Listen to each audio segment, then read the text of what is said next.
Good morning. এখন বাজে ভোর 5:41 আর আমরা এখন উঠে গেছি, রেডিও হয়ে গেছি, মোটামুটি জামা কাপড় ওই কালকেরটাই পরে চলে যাব। এখন একটু কফি খাচ্ছি, খেয়ে একটু সুটকেসটা গোছাবো। তো অলরেডি মোটামুটি সব গোছানো আছে, বাট লাস্ট মোমেন্ট কিছু যেগুলো বাইরে ছিল সেগুলো একটু ঢুকিয়ে নেবো, ব্যাস। তারপর চেক আউট। 6:30 নাগাদ আমার বলা আছে, হোটেল থেকেই ট্যাক্সি দেবে, আমাকে অর্ডার করতে হবে না। 6:30 নাগাদ ট্যাক্সি আসলে এখান থেকে চলে যাবে। এখান থেকে স্টেশন বেশিক্ষণ লাগবে না। আমাকে বললো সকালবেলা, মানে এইরকম সময় রাস্তা ফাঁকাই থাকে অবভিয়াসলি, ভোর 6:30টার সময় আর কি রাস্তায় জ্যাম করবে। 6:30টার মধ্যে বেরিয়ে গেলে আমার ওই 30 to 40 মিনিটসের মধ্যে আমি পৌঁছে যাবো স্টেশনে, নিউ দিল্লি স্টেশনে, স্ট্রেট টু চণ্ডীগড়। তারপর চণ্ডীগড় থেকে আগের প্ল্যান আগে বলছি।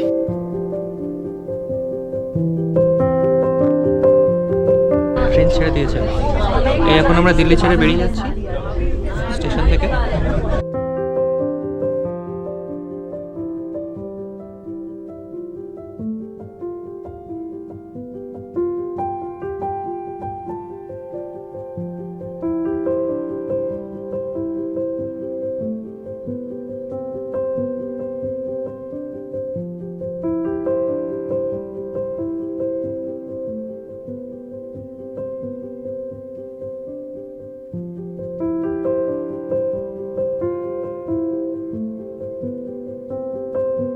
এখানে হরিয়ানার ex-CM নাম মিস্টার মোহনলাল খট্টার, তাই জন্য এত ভিড়, লোকজন এসেছিল সম্বর্ধনা দিতে।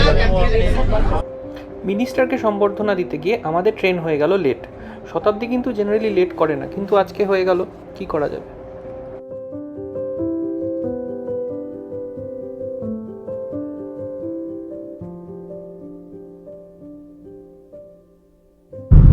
চণ্ডীগড় থেকে বেরিয়ে প্রথমে যাব কাসল। কাসল থেকে ওখানে আজকে রাতটা থাকবো, থেকে ওখান থেকে যাব মানালি। আপাতত এখন কোনো একটা ঢাবা দেখে খেতে হবে, বড্ড খিদে পেয়ে গেছে।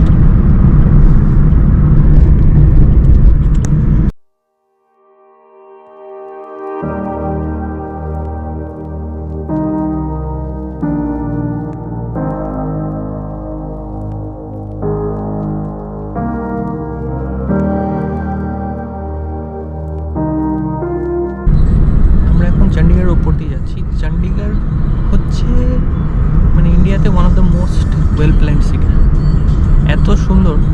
আর তারপরে মজার ব্যাপার হচ্ছে চণ্ডীগড় হরিয়ানা আর পাঞ্জাব দুটোরই ক্যাপিটাল, তো ওটার জন্য একটু কনফিউশন হয়,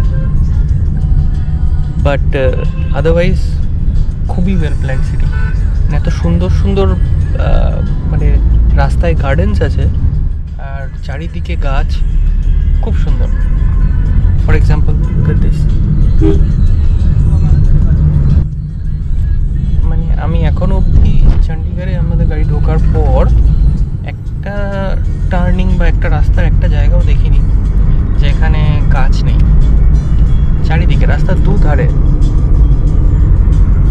মানে রাস্তা পুরো, এত রোদ বাইরে কিন্তু পুরো রাস্তাটাই মনে হচ্ছে ছায়ার মধ্যে দিয়ে যাচ্ছি আমরা, এত গাছ চারিদিকে, পুরো রাস্তা ছায়া হয়ে আছে। চণ্ডীগড় থেকে একটু এগিয়ে এসে হাইওয়েতে উঠে একটা ধাবাতে আমরা দাঁড়িয়েছিলাম। অ্যাকচুয়ালি লাঞ্চ তো করা হয়নি, তাই ওখান থেকেই লাঞ্চ করলাম। কিন্তু ধাবাটার চারিদিকটা এত সুন্দর, আমি একটা ছোট্ট ভিডিও না করে থাকতে পারলাম না। এই দেখুন সামনে কি সুন্দর একটা, এটা কিন্তু ক্ষেত, এটা কিন্তু ঘাস নয়, মানে আমার ঠিক সামনে ঘাস, কিন্তু দূরে যে দেখতে পাচ্ছেন গ্রিন হয়ে আছে পুরোটাই ক্ষেত। পাঞ্জাবের এটাই মজা। যাই হোক, খাওয়া দাওয়া সেরে এখন আমরা আবার আমাদের গন্তব্য কাসলের দিকে রওনা দিলাম। তো রাস্তাটা অ্যাকচুয়ালি সোজা গিয়ে মানালি অবধি যায়, না সরি কুল্লু অবধি যায়। কুল্লু অবধি গিয়ে ওখান থেকে রাস্তাটা ভাগ হয়ে যায়, একদিকে মানালি একদিকে কাসল। তো আমরা কাসলের দিকে যাব।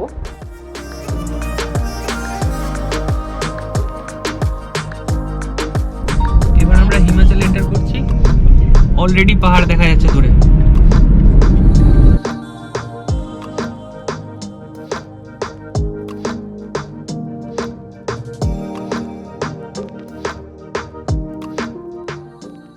এখানকার পাহাড়ি রাস্তাগুলো এত চওড়া না, মানে আরামসে এখানে গাড়ি চালানো যায়, আর স্মুথ, খুব সুন্দর রাস্তা, একদম ভালো করে তৈরি করা।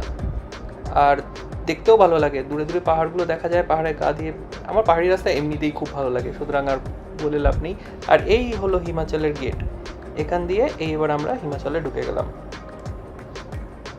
এখানে একটা কথা বলে রাখা ভালো, যদি হিমাচলের গাড়ি না হয় তাহলে হিমাচলের ওই গেটটা দিয়ে যে আমরা ঢুকলাম, ওখান দিয়ে ঢুকলে কিন্তু একটা ট্যাক্স দিতে হয়। সেই ট্যাক্সটা লাগে শুধু হিমাচলের বাইরের গাড়ির, হিমাচলের গাড়ির কিন্তু কোনো ট্যাক্স লাগে না। আমাদের গাড়ি হিমাচলের ছিল, তাই জন্য কোনো ট্যাক্স লাগেনি। আর এই দেখতে দেখতে দেখুন আমরা মান্ডি বাজার চলে এসেছি।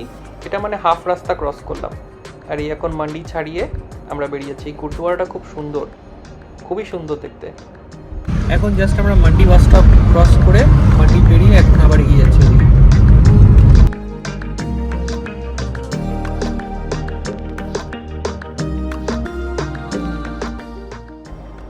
এখন আমরা এসে গেছি, এটা হচ্ছে প্যান্ডো লেক। প্যান্ডো লেকটা কিন্তু ম্যানমেড লেক। এটা অ্যাকচুয়ালি ওই যে এই পাশে দেখছেন ওটা হচ্ছে প্যান্ডো ড্যাম। এই যে প্যান্ডো ড্যাম, এই ড্যামটা ম্যানমেড ড্যাম, তার জন্য এই লেকটা ফর্ম করেছে। কিন্তু খুব সুন্দর জায়গা। এই যে চারপাশটা রাস্তাটা একদম এই সাইডে খাদ মতো, আর এই পাশ দিয়ে সরু রাস্তা চলে গেছে।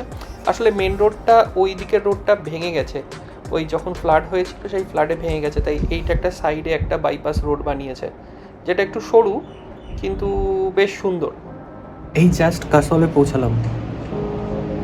কাসলে পৌঁছাতে পৌঁছাতে অনেক দেরি হয়ে গেছে। রাস্তা খুব খারাপ কাসলের এদিকে, চারিদিকে ভাঙা ভাঙা গর্ত গর্ত রাস্তা, ভীষণ সময় লাগলো আসতে। এখন 9টা বেজে গেছে, আমরা জাস্ট কাসলে পৌঁছালাম। পৌঁছেই মানে হোটেল আমার বুক করা ছিল আগে থেকে, হোটেল রয়্যাল ক্যাসেল বলে কাসলে একটা হোটেল আছে, ওখানেই বুক করেছে। ভালো বেশ, রুমটা খারাপ না। 2000 টাকা নিয়েছে। আমি booking.com থেকে বুক করে রেখেছিলাম, আর বেশ ভালো রুম। এখন আমি বারান্দাটাতে বসে আছি, রুমের একটা ট্যুর দেবো আমি। বাট হোটেলটা একটু দূরে, মানে কাসলের অনেক হোটেল আছে তো, পরপর ওই ক্যাম্প সাইটটা ছাড়িয়ে এখানে পাশাপাশি বেশ 4-5টা হোটেল আছে এখানে, বাট এই হোটেলটা বেশ ভালো। তো যাই হোক, এখন এসেছি হোটেলে এসে আগেই যেটা করেছি, ডিনারটা অর্ডার দিয়ে দিয়েছি। কারণ ডিনারটা অর্ডার না দিলে ওদের 10:30টায় লাস্ট টাইম, দেরি হয়ে যাবে। তো ডিনারটা অর্ডার দিয়ে দিয়েছি। আর প্রচণ্ড টায়ার্ড এখন, ওই জন্য ভাবলাম আগে ডিনারটা করে নিই।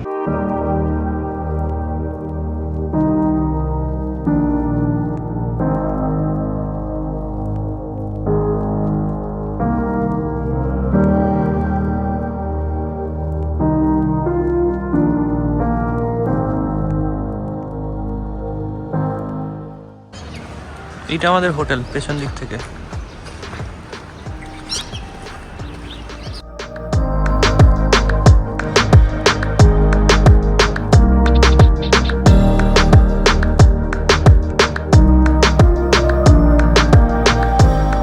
Good morning from castle. আমরা এখন কাসলে আমাদের হোটেল থেকে সকালবেলা উঠে এত অসাধারণ ভিউ দেখতে পেয়েছি বারান্দা থেকে, যে আমরা থাকতে পারি, বেরিয়ে পড়েছি একটু মর্নিং ওয়াক করতে। বাট মর্নিং ওয়াক করতে করতে যেখানে এসে পৌঁছালাম, সেই জায়গাটাও বিভৎস সুন্দর। তোমরা আমার পেছনে নিশ্চয়ই দেখতে পাচ্ছ, এটা হচ্ছে পার্বতী নদী, পেছন দিয়ে চলে যাচ্ছে। এই যে এটা পার্বতী নদী, খুব সুন্দর। এখানে চারিদিকে ক্যাম্পস আছে, আর পাশ দিয়ে এরকম নদী চলে যাচ্ছে, মানে অসাধারণ ভিউ। আমি ভাবতে পারিনি এতটা, কালকে রাত্রিবেলা অন্ধকারে দেখতে পারিনি, বুঝতেও পারিনি যে আমি আওয়াজ পাচ্ছিলাম নদীর, কিন্তু বুঝতে পারছিলাম না কতটা দূরে। ভীষণ ভীষণ সুন্দর, মানে আমি বলে এক্সপ্লেন করতে পারবো না, তোমরা ভিডিওটা দেখো।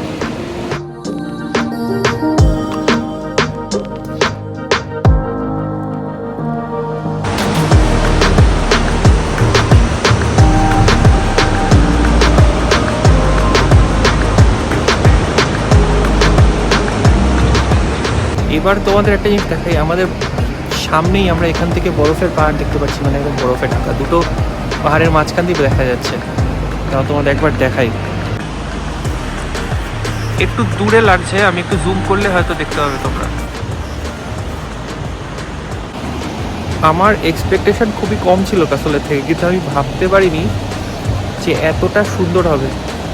এখন এখান থেকে যেতেই ইচ্ছা করছে না আমাদের। আজকে সকালবেলা মানিকরণ গিয়ে ওখান থেকে মানালি চলে যাওয়ার কথা, এখন বলেছে কাসলে আরেকটা রাত থাকলে ভালো হতো। অসাধারণ। I would recommend every one of you to come here. ও আর তাছাড়া কালকে রাত্রিবেলা অ্যাকচুয়ালি আমি আমাদের হোটেলের রুমটা ট্যুর দিতে পারিনি, কারণ এত টায়ার্ড ছিলাম। ডিনারটা করেই মানে প্রচণ্ড ঘুম পেয়ে গেছিলো, ঘুমিয়ে পড়েছে, আর উঠতে পারিনি। তো এখন সকালবেলা যাই, একটু চা ফা খাবো। এখন রাস্তায় মর্নিং ওয়াক করতে বেরিয়েছি। মর্নিং ওয়াক করতেও ভালো লাগে। নিঃশ্বাস নিচ্ছি মনে হচ্ছে যেন মানে হাওয়াতে মানে কনে কনে অক্সিজেন ভরে আছে। এখন একটু যাবো, একটু চা পা খাবো, খেয়ে তারপর তোমাদেরকে রুম টুরটা দেবো। এখানে এত সুন্দর ওয়েদার। আর ও বাই দ্য ওয়ে, টেম্পারেচারটা তো বলাই হয়নি, এখন -1, ফিলস লাইক -3, তো ধরতে পারো ওই -3 এর কাছাকাছি টেম্পারেচার এখন। বাট সিরিয়াসলি অসাধারণ। না ঠান্ডা খুব একটা বেশি নেই আমাদের এখানে -3 থেকে বেশি ঠান্ডা লাগে ভাই, আমাদের ঠান্ডা তো লাগবেই না, আমরা -30 মানুষ। হ্যাঁ, ক্যানাডাতে -30 মানে আজকে বললে কালকে -30 হয়ে যায়, সেখানে -3 আমাদের কাছে কি আর ব্যাপার। বাট বেশ ঠান্ডাটা ভালো লাগছে, মানে মনোরম ঠান্ডা। হ্যাঁ সুন্দর লাগে।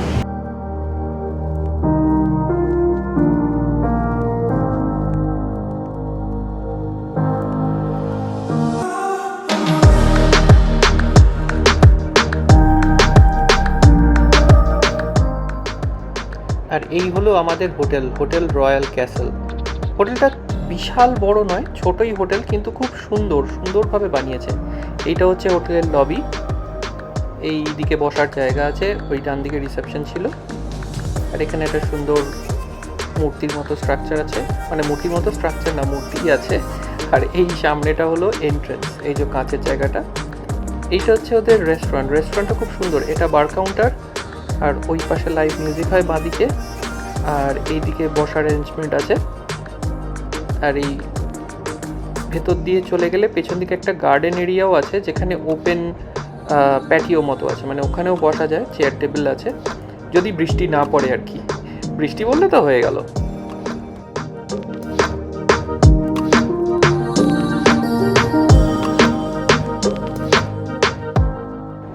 এটা রেস্টুরেন্ট আরেকটা সাইড, এখানে বাফে থাকে আর তার সঙ্গে বসার অ্যারেঞ্জমেন্টও আছে। বসার জায়গাগুলো খুব সুন্দর, প্রত্যেকটাই সোফা করে রেখেছে, সোফা সেটের মতো, সামনে টেবিল আছে। আর ওই পাশটা দিয়ে একটা সিঁড়ি আছে, এই যে ডান দিকে, সুন্দর ফ্লাওয়ার দিয়ে দেখুন কি সুন্দর সাজিয়ে রেখেছে। আর এই সিঁড়িটা উঠে যাচ্ছে ওপরে রুফটপে, রুফটপ ঠিক নয়, সেমি রুফটপ, মানে অর্ধেক ছাদ টাইপের আর কি। ওইখানটাতেও বসা যায়, ওপরেও সিটিং অ্যারেঞ্জমেন্ট আছে, সুন্দর ওপেন এরিয়াও আছে। এই যে সামনে দেখা যাচ্ছে এই যে এই জায়গাগুলো ওপেন, এখানে বসা যায়। রাত্রিবেলা দেখছিলাম এখানে লাইট ফাইট চলছিল, অনেকে ছিল বসে, সুন্দর একটা প্যাটিও টাইপের, এখান দিয়ে পুরো ভিউটা দেখা যায়, খুব ভালো লাগে। আমরা তো আর সুযোগ পাইনি, কারণ আমরা অনেক রাত্রিবেলা এসেছিলাম। আর এই পাশটা ওদের ওইদিকে আরও সিটিং অ্যারেঞ্জমেন্ট আছে সোজা, আর এখানেও সুন্দর গাছ ফাছ দিয়ে সাজিয়ে রেখেছে এই পাশটা। এখানে একটা ছোট্ট বার কাউন্টার মতো আছে, আর বাকি বসার জায়গা মতো আছে। বেশ ভালো, ছিমছাম সুন্দর, ছোট্টর মধ্যে ভালো সাজিয়েছে। এর যে রেস্টুরেন্টটা, এর নাম হচ্ছে সোহো, রেস্টুরেন্টটার নাম সোহো। তো আমরা আসার সময় বুঝতেই পারছিলাম না যে কোনটা হোটেল আর কোনটা রেস্টুরেন্ট, কারণ রেস্টুরেন্টটার নাম আর হোটেলের নাম একসাথেই দেওয়া ছিল। যাই হোক, এইটা হচ্ছে হোটেলের লিফটটা খুব সুন্দর, ক্যাপসুলের মতো। আর কি না, এই বাইরের দিকটাতে কাঁচ আছে, যেখান দিয়ে বাইরের রাস্তাটা পুরো দেখা যায়। মানে ছোট হোটেল, কিন্তু ছোট ছোট ডিটেলস এত সুন্দর করে দেখেছে, বেশ আমার বেশ ভালো লেগেছে। মর্নিং ওয়াক করে এই জাস্ট এলাম ঘরে, আর ঘরে আসার সাথে সাথেই দেখলাম বারান্দায় এসে যে কড়া রোদ উঠে গেছে।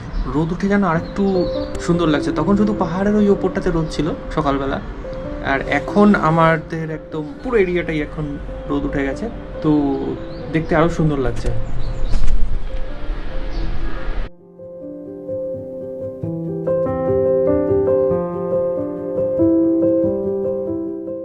বেশ ইন্টারেস্টিং জায়গাটা, মানে মনে হচ্ছে কি, মানে দুটো পাহাড়ের মাঝখানে, একদম নেচারের মধ্যে, দুটো পাহাড়ের মাঝখানে আমরা এখানে হোটেলের মধ্যে আছি। মানে একদম মনে হচ্ছে দুটো পাহাড়ের কোলে বসে আছি, আর মাঝখানে নদী বয়ে চলে যাচ্ছে। খুব সুন্দর, আমি ভাবতেও পারিনি কাসল এতটা সুন্দর হবে। আমি না কোনোদিন কাসল আসিনি, এর আগে মানালি আসছি, সিমলা গেছি, বাট কাসলে কোনোদিন আসিনি। আমার বন্ধুরা বলেছিল যে তুই কাসলটা যা, কাসল ভীষণ সুন্দর, সেটা আমি এখন রিয়েলাইজ করছি। থ্যাঙ্কস ভাই রূপায়ণ, অভিজিৎ, তোরা বলেছিলিস, বাট আমি বিশ্বাস করিনি।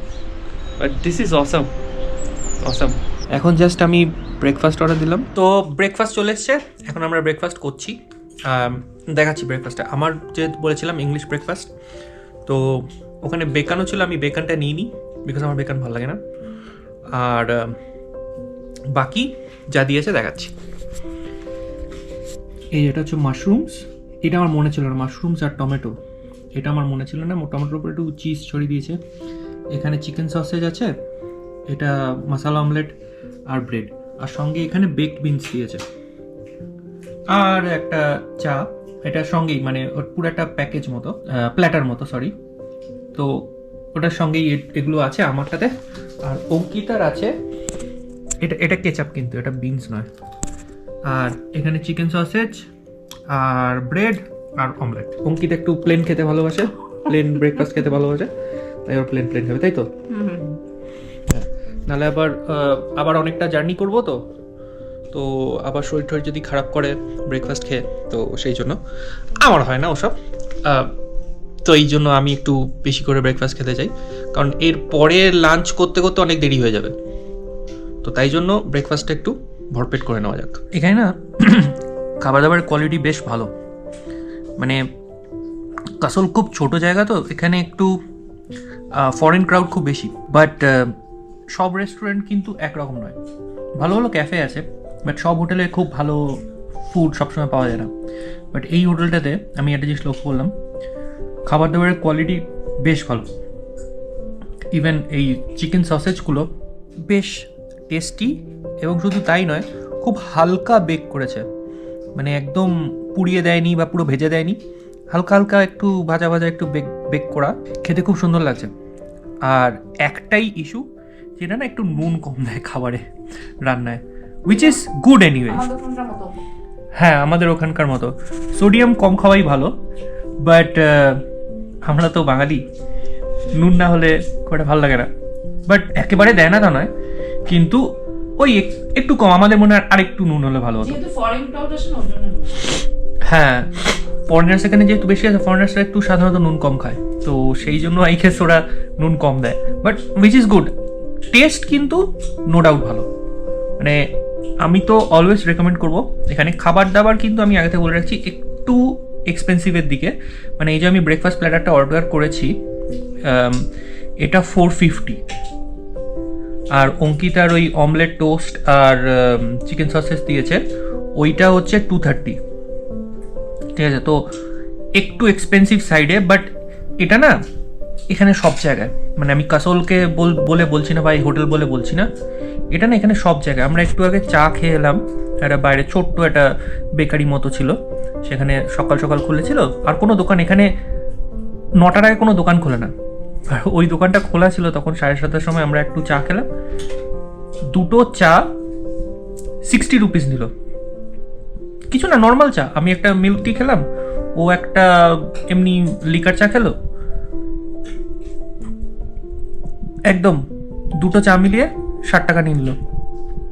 বাট এখানে এটা নর্মাল, এর কমে হবে না। অ্যাকচুয়ালি অনেকটা উপরে, পাহাড়ের ওপরে ওদের নিচ থেকে জিনিসপত্র আনতে হয়, সেটাও আমাদেরকে একটু কনসিডার করতে হবে।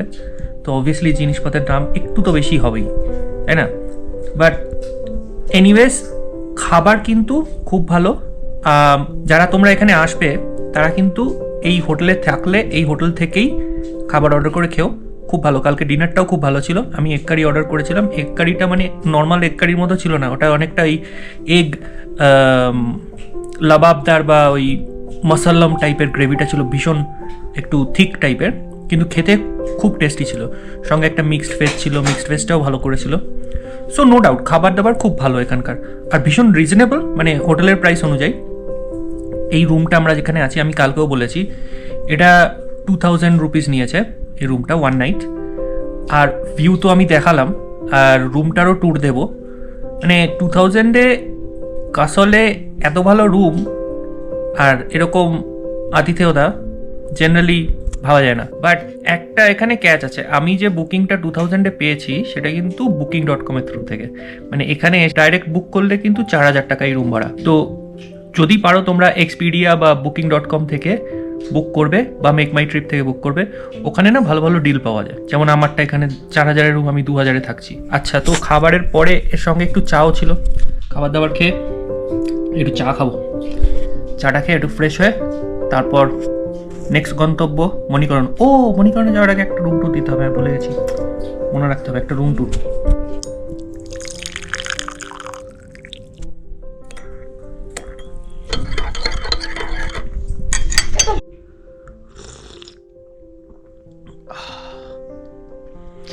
ব্রেকফাস্ট শেষ করে এই এখন চাটা খাচ্ছি। খাওয়া দাওয়ার পর একটু দুধ চা খেতে হেভি লাগে। জেনারেলি আমি দুধ চা খাই না, কারণ আমার দুধটা ঠিক সহ্য হয় না। বাট ইন্ডিয়াতে আসলে না, একটু খাওয়া দাওয়ার পর দুধ চা না খেলে মজা আসে না। তো যেরকমটা বলেছিলাম, এখন একটা ছোটোখাটো রুম ট্যুর দেবো। এই দেখো, এটা হচ্ছে এন্ট্রান্স, এই যে দরজা, এখান দিয়ে ঢুকছি। ঢুকে এখানে একটা আলমারির মতো আছে, আর ডান দিকে আছে ওয়াশরুম।